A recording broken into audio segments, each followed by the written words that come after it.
Goeienaand en baie welkom by Fokus. Ek is Lenet Francis. Die Demokratiese Alliansie het 'n nuwe parlementêre leier, John Steenhuisen, se onbestrede aanstelling is vandag bevestig.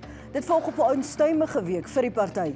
Die oud-partyleier Helen Zille is 'n week gelede tot voorsitter van die DA Federale Raad verkies. Kort daarna het Herman Mashaba sy belofte gestand gedoen en uit die party, sowel as die burgemeesterskap van die koalisieregering in die Johannesburgse metro bedank. Dis gevolg deur die bedanking van Mmusi Maimane, die partyleier, en deur Ethel Trollip. Albei het ook uit die party bedank. Maar waar laat dit die amptelike oppositieparty? Ons praat nou met Dr. Ibrahim Harvey, politieke skrywer en ontleder, en met Dr. Piet Kroukamp, ontleder by die Departement van Politieke Wetenskap aan Noordwes Universiteit. And thank you, gentlemen, for joining us this evening. Dr. Harvey, is the unraveling of the DA a case of conflicting ideologies? Is it about ego or just plain race? No, it's a complex combination of all of those elements, not necessarily in equal proportion, but I think it's been coming on for a long while.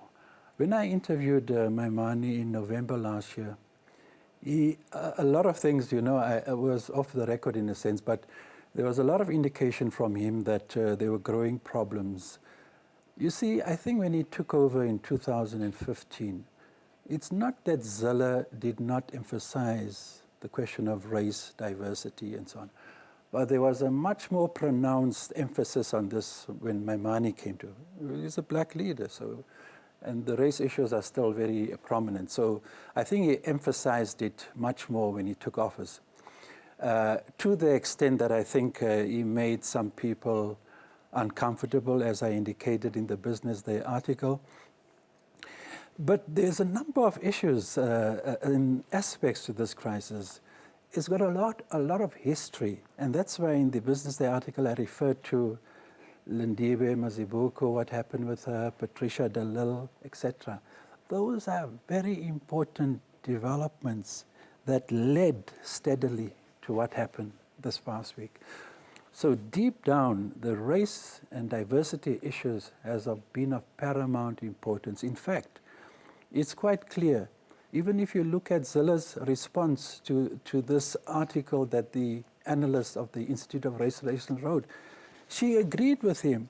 And she said that the DA is not really about race, you know, we're betraying our mission, sort of. But she's forgetting that she took the DA into the African townships.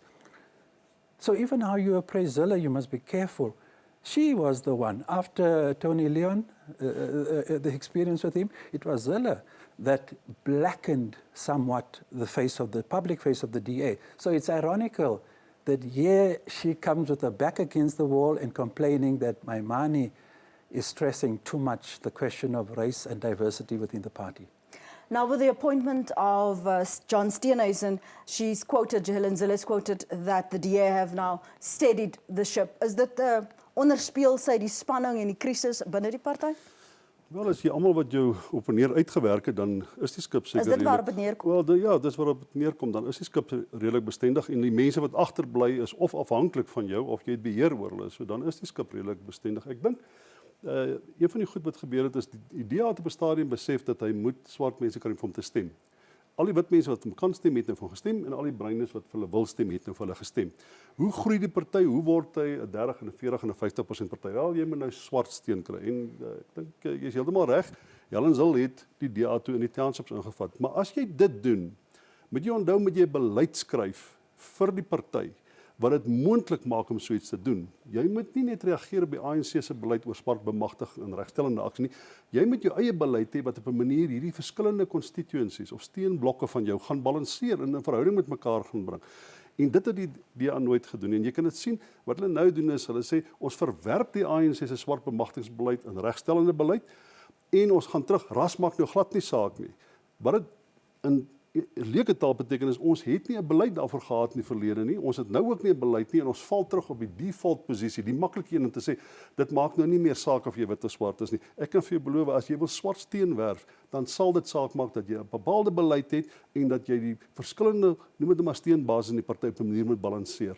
Die feit dat jy twee prominente swart leiers binne die party gehad het wat bedank het, sê dit dat daar dieper liggende kwessies oor ras, want daar is ook sprake van 'n swart caucus wat weldra ook gaan bedank. Ja, wel, Ethel Trollip het ook bedank en hy het ook geïnsinueer dat die manier waar die party teruggaan na 'n bepaalde verlede toe is ook nie vir hom aanvaarbaar nie.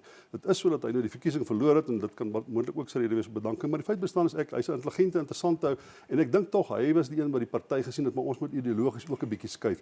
En ek dink dit is ons grootste probleem met die twee mense wat bedank het. Albei van hulle het spesifiek ten doel gehad om die ideologie van die DA aan die binnekant te verander sodat swart mense die party aanvaarbaar gaan vind. Hulle weet so goed soos almal anderster dat liberalisme sal nie aan swart Suid-Afrikaners verkoop nie. Jy gaan nie 'n party bou op daai konsep of daai teologie nie. So how effective were they really as an opposition party if they weren't clear policies of this is how we're going to do it? It seemed like they've lost steam after Jacob Zuma left. Well, I think to a large extent, perhaps because of the problems with Jacob Zuma, that was almost disproportionately emphasized because a lot of other things were happening at the same time that these shenanigans of Zuma was taking place. But I think that, you know, when I interviewed him, he stressed one thing that's very important. So it's not just race. He said that the DA is increasingly emphasizing non-racialism. But he says that what is worrying for him as the DA leader was that if you look at the economic outcomes, those are the words he used, of the policies of the DA. Because, I mean, you know, you have to put this question of race in perspective. Because if you don't discuss black poverty, unemployment, raging inequalities, far worse than under the apartheid era, then race means nothing. So that is why Mamani then spoke. When he spoke about non-racialism, he said, our serious problem is that the lack of social justice, the increasing economic inequalities, and those problems. And I think that if you have this discussion tonight, you have to marry race to the conditions that black people, which in many respects has worsened. Unemployment, poverty has perpetuated after 1994. I think it's a key point, because you're going to lose sight of those bigger, larger issues if you just focus on race without that broader context within which race has exploded over the past few years. So nou na die breek gesels ons verder. Moenie weggaan nie, ons is nou terug.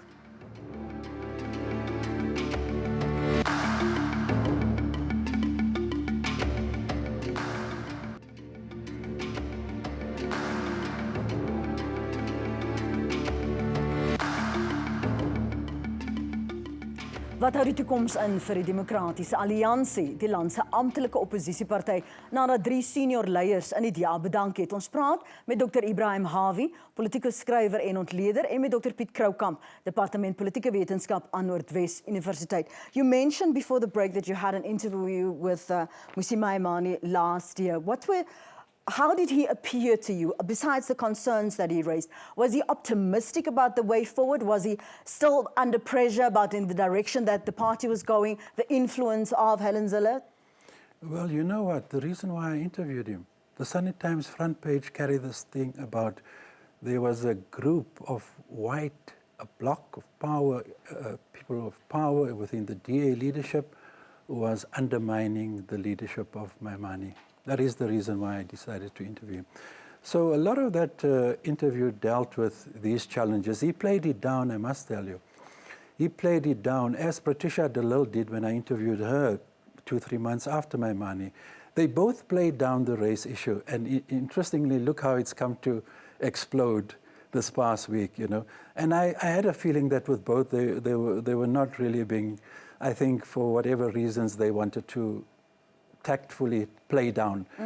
You know, my serious concern is that I said this week that Maimane has been the best black liberal leader in this country.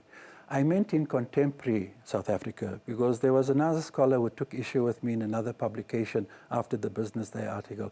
And I should have specified that, because he referred to Albert Luthuli and a lot of other people and was trying to question my assessment of Maimane. But to be honest with you, I told the editor, the opinion editor of Business, that I didn't expect he would resign. My own view is that I think Maimane should not have resigned.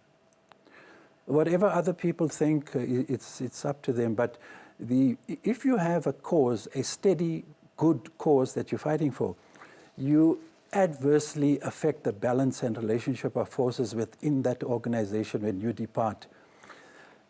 Mashaba left, he left, so, there's a debate to be held whether it was in fact the correct. Maybe he had envisaged that he would lose next year I don't know, and that there was a big turn against him within the party.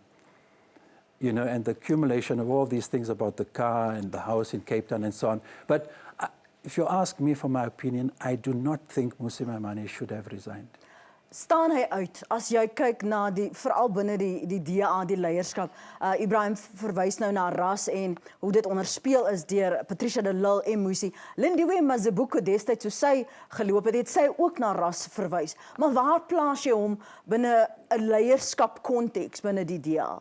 Ek dink mens moet teruggaan na die laaste leierskapskonferensie waar sy termyn hernie is. En dan moet jy kyk na wat was die beleid wat hy probeer deurdruk het en jy moet kyk na die mense wat hom probeer stop het om dit deur te druk. En daai stadium het die Sunday Times geskryf waaroor Ibrahim nou praat, geskryf oor die wit kontingent wat daar is wat teen Maimane is. En daar het hy gepraat oor bemagtiging, hy het gepraat oor regstellende aksie, hy het alles gepraat oor sosio-ekonomiese regte en die tipe goed wat ek dink wat dit belangrik sal wees, wat belangrik is as jy swart Suid-Afrikaners wil betrek by jou politieke party.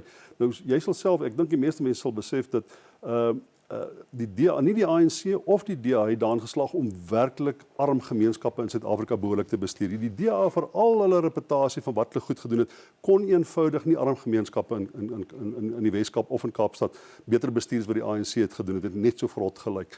So ek dink hy het besef, maar Maimane het interessante insig gehad en dit is hy het besef dat jy kan nie net, en ek dink nie hy was 'n liberaal gewees nie. Ek dink hy het gekonformeer tot die parlans van liberalisme ter wille van die party, maar ek dink nie hy was ooit liberaal gewees nie. Ek dink hy was altyd 'n sosiaal-demokratiese tipe van mindset of headspace gehad.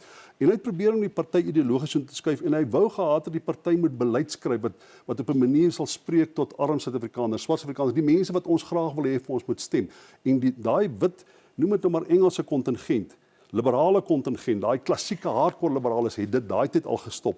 En ek dink dit is wat nou oorspil en oorbroei. Hy het die afgelope week gesê hy glo nie die DA is die instrument vir verandering nie. Hulle is nie, hulle is beslis nie. Want ek het nou vandag weer vir Helen Zil se tweets dopgehou. Dit is baie duidelik dat hulle dink, hulle grootste teiken nou is daai 300,000 wit konservatiewe Afrikaners wat hulle afgestaan het in die Vryheidsfront. Hulle wil daai mense terug hê. Nou ek kan nou vir jou sê, jy kan nie na twee van hierdie girls vry nie. Jy moet of gaan na die Vryheidsfront, of jy moet swart Afrikaners probeer kry. Jy kan nie al twee gelyktydig doen nie. En hulle gaan in die middel gaan hulle deurval, maar ek dink hulle het opgegee op swart Suid-Afrikaners. Hulle probeer breinstem in die Weskaap konsolideer en hulle probeer die wit Afrikaners terugkry. En dan moet jy onthou, bly jy 'n 20% party. Om die waarheid te sê, ek dink nie hulle gaan weer 20% in die volgende verkiesing sien nie. Ibrahim? You're talking about the outcome of the... Yeah, but I'm talking particularly about how do they reposition themselves, because Maimane says he doesn't believe that the DA is the vehicle for change in South Africa, particularly in the way forward. The big question, is whether the departure of Mmusi Maimane is going to lead. You see, what we don't know is what the other black members and, leading figures beside Maimane think of what he has done and how they see the situation at the moment. But one thing is very clear. I think that in terms of voter sentiment, I suspect that the departure of Maimane will negatively affect the DA in the 2021 local government elections. I think there's been so much race sentiment around these clashes within the DA that I think it's going to affect the voter sentiment in the 2001 elections. Quick question. If we took Helen Zille out of this equation, we would have seen this turmoil the past week. If she wasn't elected as chair of the past weekend. Well, I think that has made the big difference. And you need to ask yourself, what made her decide to enter this race so late? My suspicion is that Zille took this decision in consultation with certain other leading figures in the party. And they were worried by the direction in which Maimane was taking the party and their own complaints, the report about him, etc. And they decided to take a stand and encourage her to enter, knowing, which raises other questions. You know, you can't conclude that the people who voted for Zille were all white delegates. There were a lot of black delegates, you know, I surmise, who also voted for. So this thing is not necessarily just a white-black thing within the DA, the nature of the conflict. Yes. It's more complex. Kom ons praat daaroor na die breek. Bly ingeskakel. Ons praat nou verder. Daar's nog baie vrae. Moenie weggaan nie.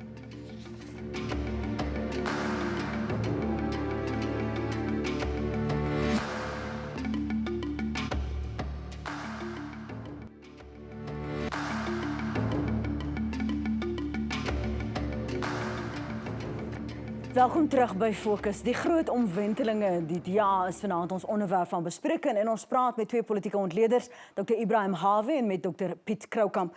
Net jy het voor die breek gesê, Dr. Kroukamp, die DA kan nie na twee vroue vry nie. So of jy moet die konservatiewe blankes of wites of dan nou die swart kontingent. Wat moet hulle strategie dan wees? Want hulle probeer vorentoe kyk, hoe gaan hulle self vestig as 'n oppositieparty en wie gaan hulle lei en wat gaan daai persoon se taak wees? Jy moet 'n beleid formuleer wat vir al die verskillende steunbasis op 'n manier aanvaarbare beleid is waarop hulle inkoop. Kom ons aanvaar die bemagtigingsbeleid van die ANC het nie gewerk nie. En ek kan nou vir jou sê, dit te sê ras maak nie saak nie, gaan ook nie werk nie. Hier ergens tussenin is dit moontlik om 'n beleid te formuleer wat jy aanvaar dat 'n bepaalde swart mense is wat arm is in Suid-Afrika en dat hulle swart is en dat swart mense uitgehou word uit die stelsel deur hulle onvermoë om in te kom in die ekonomie as gevolg van swak skolastiese ervaring en swak mediese dienste ensovoorts. En jy moet iets staan doen. Jy moet 'n bepaalde beleid hê wat 'n bepaalde program het wat aan armoede iets doen. En as daar dan 'n 300 000 wit mense is wat voel maar hulle is nie welkom in 'n party wat 'n punt daarvan maak dat ons moet iets doen aan swart armoede wat baie spesifiek is nie en 'n baie spesifieke geskiedenis het nie, dan moet jy aanvaar dan moet hulle gaan want jou party met 'n bepaalde beleid en staan vir iets. As jy sê ek staan net vir liberalisme, wat beteken ek ignoreer die verlede van Suid-Afrika. Ek ignoreer die feit dat van die 30% mense of wat werkloos in Suid-Afrika is 99% swart. As jy sê jy gaan dit ignoreer, moet jy onthou dan jy gaan bepaalde groep mense, jy gaan nie spreek tot swart Suid-Afrikaners nie. So ek dink wat die leierskap betref is Helen Zille, onthou net ek dink Ibrahim het net oor die punt gemaak, maar swart mense het ook vir Helen Zille gestem. Die feit bestaan jy het net 'n keuse tussen vier wites gehad.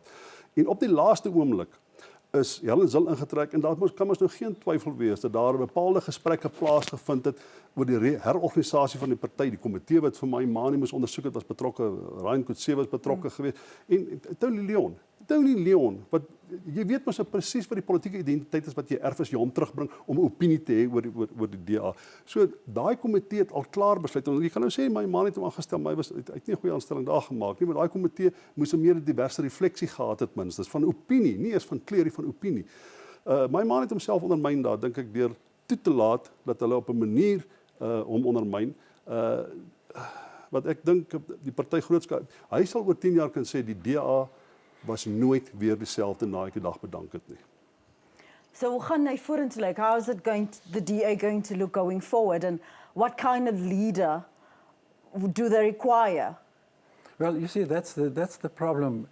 You see, are we not discussing personalities and leadership in a vacuum? The key thing, I think, that's not being stressed enough in this discussion, even in the commentary and analysis in newspapers, is how the crisis in the DA, and even earlier with the ANC, corresponds to the issues of policy and program in both parties, and whether that measures up to the deep crisis in this country, speaks to it, relates to it, and offers solutions. But a striking irony for me is that if race exploded the DA over the past week, it's an accumulation of issues over the past 5 years, 4 or 5 years. The irony of it all is that all the people contending for these major leadership positions are all white. I mean, that is very, very interesting. And it just shows you how problematic the question of race and leadership is. That when they should be finding solutions, in the same week, all the people who are contenders for these major positions of leadership are all without exception white. Just within a minute, what should DA members, electorate, what kind of questions should they be asking themselves, given the fact that we've seen all these developments the past week? Well, I think most important is, I dealt with this a lot with the ANC, and I think it extends to the DA too. You know, I think this question of public policy, social policies, the question of basic services in the town. I mean, the townships have been burning from June 2004. It's a non-stop, unstoppable protest. The ANC is not even addressing the causes of those issues. And the DA is not. Goed. The DA is not. It's made inroads into the townships, but I think all the parties really, to a greater or lesser extent, is failing at the policy level. And no one is addressing that. We're talking about personalities, Maimani and Zille and stuff. It's the big gap in South African politics, cutting across the political spectrum. It's not strong enough, not clear enough either. As daar nou 'n vraag is wat jy as 'n DA-lid jouself moet nie jy nie, die persoon wat 'n DA-lid is, wat vra jy jouself af as 'n kiezer as jy kyk na hierdie verwikkelinge? Wat moet jy jouself afvra? Jy moet jouself te vra, in watter mate het hierdie politieke party 'n beleidsraamwerk wat dit moontlik maak vir alle Suid-Afrikaners om binne die party voor te bestaan. Nie konservatiewe wites of breinmense in die Kaap nie, maar alle Suid-Afrikaners, en die antwoord is ongelukkig nou nie die DA nie. Baie dankie vir julle tyd vanaand op Fokus. Waardeer julle insigte, menere. Dankie aan ons gaste wat ingekom het vanaand. Onthou, Fokus het in 2017, ek weet nie of jy kan onthou nie, het ons berig oor hoe oudlede van die Suid-Afrikaanse Polisiediens sukkel om voldoende vergoeding van die ongelukke kommissaris te bekom na beserings aan diens. Nou, Rubel Botha het in 1998 'n besering opgedoen. In 2014 het die vergoedingsfonds beslis dat Rubel nie permanent ongeskik is nie, alhoewel dokters dit so bevind het. Rubel het appel aangeteken, maar dis in 2018 deur 'n tribunaal van die hand gewys. Rubel het ook teen die beslissing geappeleer. Die afgelope week het die Hooggeregshof die bevinding van die tribunaal tersyde gestel en beslis dat Rubel Botha op 60% permanente ongeskiktheid geregtig is, wat vir 21 jaar terugwerkend moet wees. En dis nou net die nuutste van daardie storie. Baie dankie vir die saamkyk. Onthou dat Fokus elke Vrydagoggend van 09:30 tot 10:00 op SABC2 herhaal word. Ons is ook steeds op YouTube beskikbaar. Onthou ons afspraak volgende Sondag aand om 6 net hier op SABC2. Ons lees graag jou kommentaar, jou tweets en jou voorstelle, selfs oor vanaand. Stuur dit aan Fokus by sabc.co.za. Jy kan ook ons Facebookblad op Facebook besoek. Dis die Fokusblad by Fokus SABC en dan ook op sosiale media, Twitter by Fokus ZA. Baie dankie vir die saamkyk. Ons hoop jy het 'n goeie week vorentoe. Totsiens.